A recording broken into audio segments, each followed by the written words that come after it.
Praise the Lord, everybody. Pastor Nick here with another video, something to think about. I hope this subject isn't too controversial, but we're talking about those challenging topics in Scripture. And we've been talking about the things that happen to women and how Jesus comes along to empower them, to lift them up, to show them that they're valued in a system of patriarchy where they were seen as property and weren't valued and were seen as second-class citizens rather than people created in the image and likeness of God. One day, Jesus in John chapter 4 is sitting on this well in Samaria, and this woman comes to him. And we know her as the woman at the well. And she comes and he asks her for a drink of water. And they go through this conversation. And Jesus says to her, if you knew who I was, you'd be asking me for a drink of water.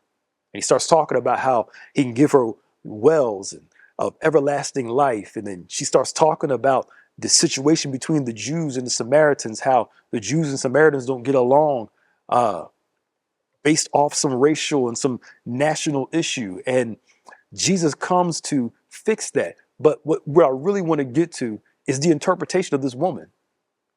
Jesus starts talking about, you had 5 husbands, the one you have at home isn't yours. And we interpreted that scripture, a portion of the church, that she was just this loose woman. But when you understand culture, at the time, a lot of women did not have the right to get a divorce. So what we're really reading is not about some loose woman. We're really reading about a woman that has been put away by 5 different men. So she's now suffering the pain of being divorced and put away by these individuals.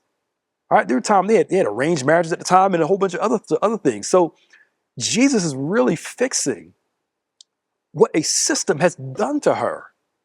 It's not that she was running around from man to man, man to man. You know, it is that this situation, the culture of the time, allowed for this practice to happen. And Jesus comes along after the 5 men put her away, and the one that she's living with isn't her husband. He is the 7th man that can bring her to a place of wholeness.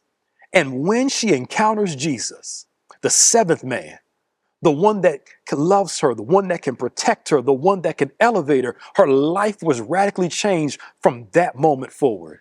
And her life was so changed, she dropped her pot and went and told everybody. This woman, this became an evangelist and told everybody about this man who told her all her business. And this group comes and believes in Jesus because of the testimony of this woman. God will use the foolish to confound the wise.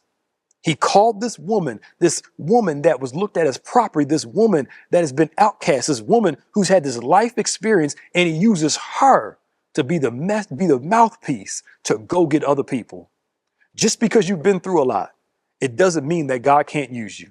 God can use you to spread the word about his power, about his healing and his wholeness, so that others cannot come to you, but go to God and believe on Jesus.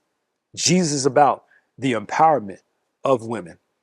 We hope you're enjoying these lessons. We'll be back again soon with another lesson, another quick tip from this series, something to think about.